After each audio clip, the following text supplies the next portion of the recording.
Ele dizia que na vida, quando você vem andando com uma vela acesa nas mãos e você encontra uma outra pessoa que está com uma vela apagada nas mãos e você cede a chama da tua vela, as duas pessoas são beneficiadas. Olha que exemplo bom. Quando você vem andando, você está com uma vela acesa e a outra pessoa com uma vela apagada, você empresta, entre aspas, a chama da tua vela e você nada perde. Quando você cede a chama da vela que está contigo, ambos ficam mais iluminados. Afinal de contas, parte daquilo que é a partilha representa exatamente a nossa condição de nós iluminarmos mais a nossa trajetória. E uma das coisas é, juntas e juntos, sermos capazes do ainda dá.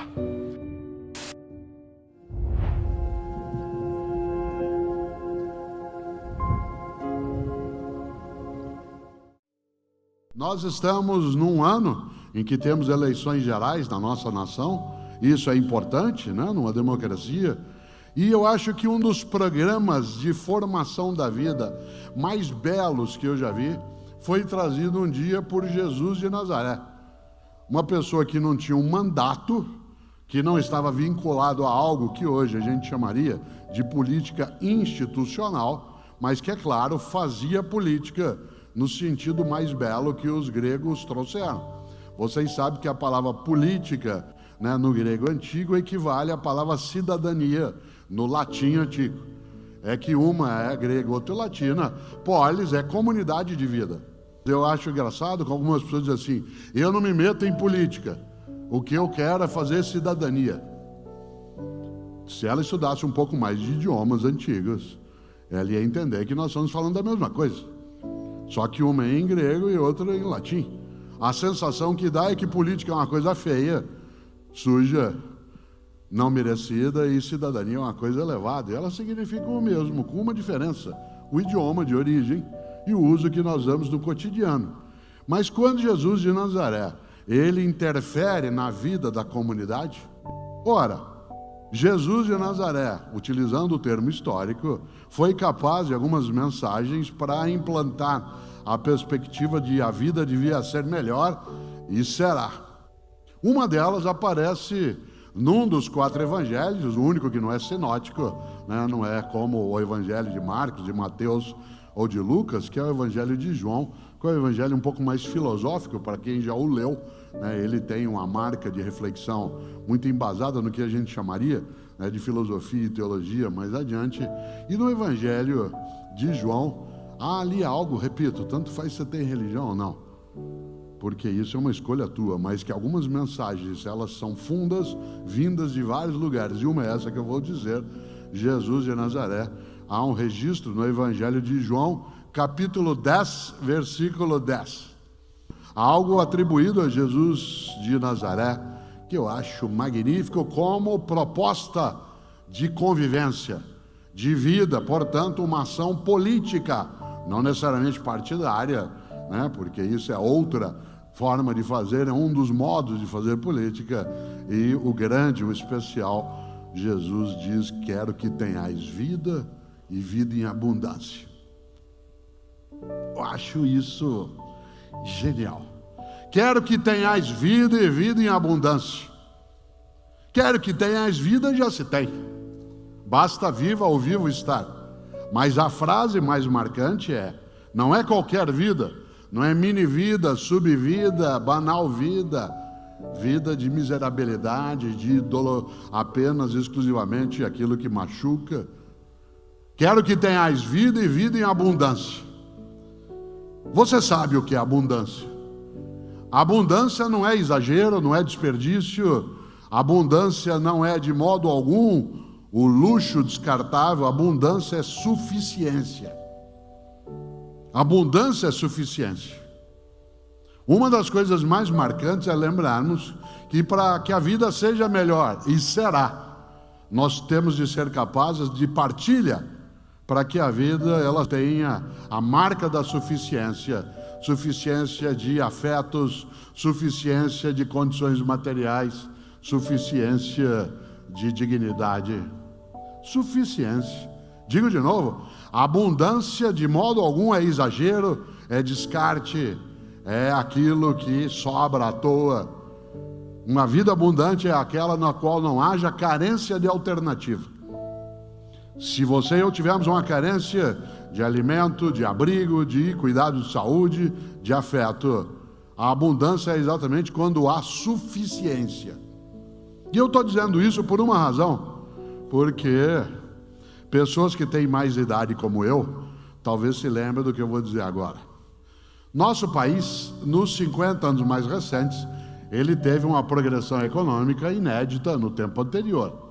Nós tivemos, nos 50 anos mais recentes, uma mudança significativa em termos de condições econômicas. Claro que estamos vivenciando um momento muito difícil, em que há, sim, uma carência forte, uma miserabilidade em várias circunstâncias, que é movida por variáveis de natureza diversa, mas que tem, sim, um momento que é complicado. Ainda assim, nós ainda guardamos o fato de sermos uma das 15 maiores economias do planeta. Mas eu quero lembrar que há meio século a gente estava começando esse tipo de escalada. Quando eu era menino em Londrina, por exemplo, a gente não tinha tanto dinheiro circulando e nem tantas condições. Mesmo eu sendo filho de bancário com professora, raramente se ia comer fora. Quando a gente ia receber presente, por exemplo, a gente recebia presente 2 vezes ao ano. No aniversário da gente e no aniversário de Jesus. O que levou muita gente a ter um afeto imenso por Jesus. Você ganhava presente no teu aniversário. Eu que nasci no dia 5 de março, eu ganhava um presente em março e eu tinha que cuidar direitinho dele, porque outro só em dezembro. Então, se quebrasse o caminhãozinho, eu tinha que arrumar a rodinha, eu tinha que acertar. Atenção, eu não vivia uma circunstância de penúria, mas não havia tanta circulação. Quando eu era menino, pouca gente tinha carro na família. Era um tio que tinha carro. E a gente, inclusive, saía aos domingos para fazer uma coisa que era dar uma volta. Hoje a gente detesta o trânsito, mas existia uma época em que a gente entrava todo mundo dentro do carro, 8, 9 crianças. Não existia cinto de segurança. Alguns no Fusca iam lá atrás, naquela parte aberta do banco de trás, em que estranhamente se negava a lei da física, que dizia que 2 corpos não ocupam o mesmo lugar.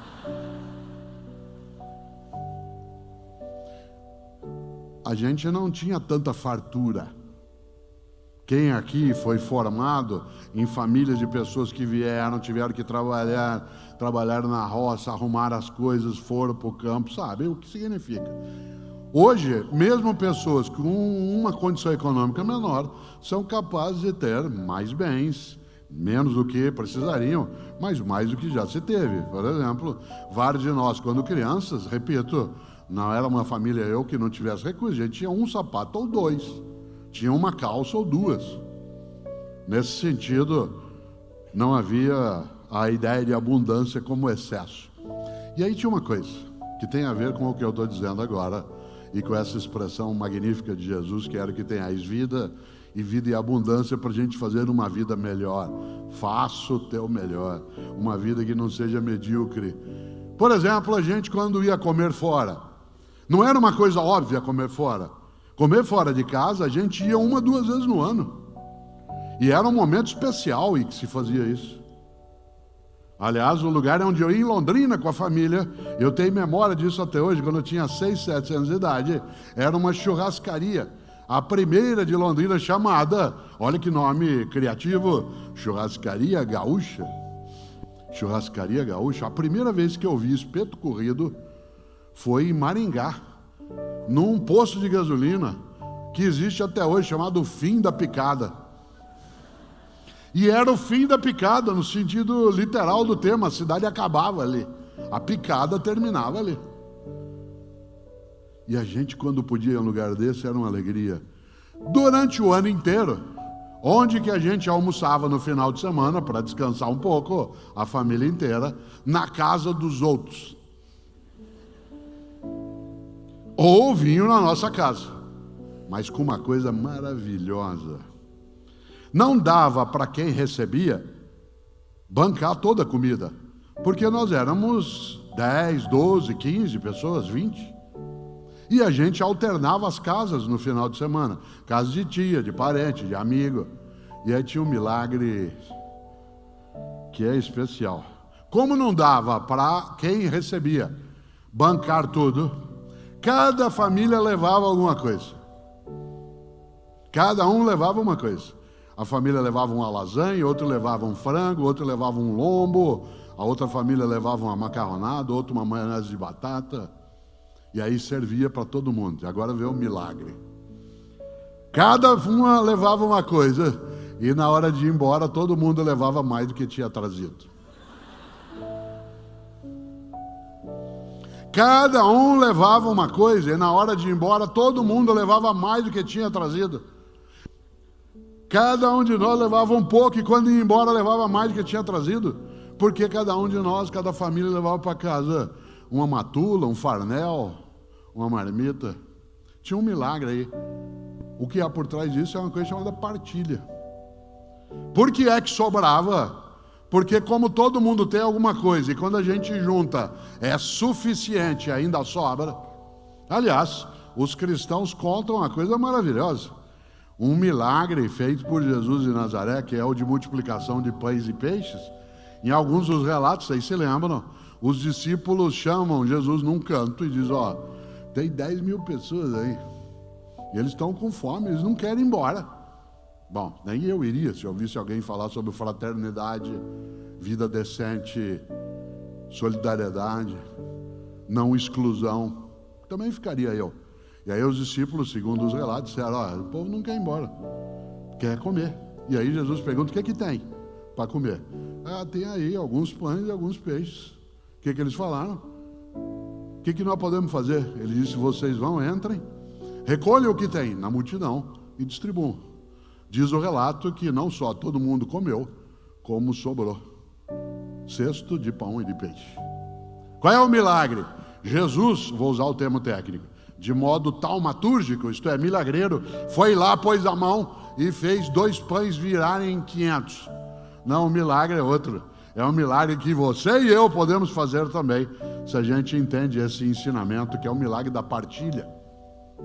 A partilha, a capacidade de repartir, isto é, de multiplicar.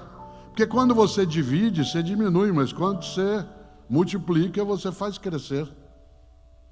Nós temos que substituir paulatinamente uma vida dividida por uma vida multiplicada. Não é fácil, não é ausência de conflito, porque nós não queremos na vida a paz dos cemitérios, onde não há paz, o que há é impossibilidade de discordância. Claro que nós não queremos uma vida na qual inexista conflito, porque isso é uma impossibilidade. O que nós queremos é uma vida na qual inexista confronto. Conflito é divergência de postura, de convicção, de percepção. Confronto é a busca de anular a outra pessoa. E se a gente achar que a vida devia ser melhor, e será, nós temos de prestar atenção em várias frases. Uma delas é essa de Jesus de Nazaré, que tem uma beleza maravilhosa dentro de uma ideia. Vou dizer de novo, quero que tenhais vida e vida em abundância. Mas se você notou, olha que beleza, a frase está no plural. A frase não é quero que você tenha vida e vida em abundância. A frase é quero que tenhais vida e vida em abundância. A única saída para que a gente persista, vá buscar e, acima de tudo, não perca a vitalidade que a esperança carrega, é lembrar da frase estupenda de um filósofo norte-americano do início do século XIX, um homem chamado Ralph Waldo Emerson. Ele tem uma expressão que é fortíssima. Ele dizia, torna-te necessário a alguém. Torna-te necessária a alguém.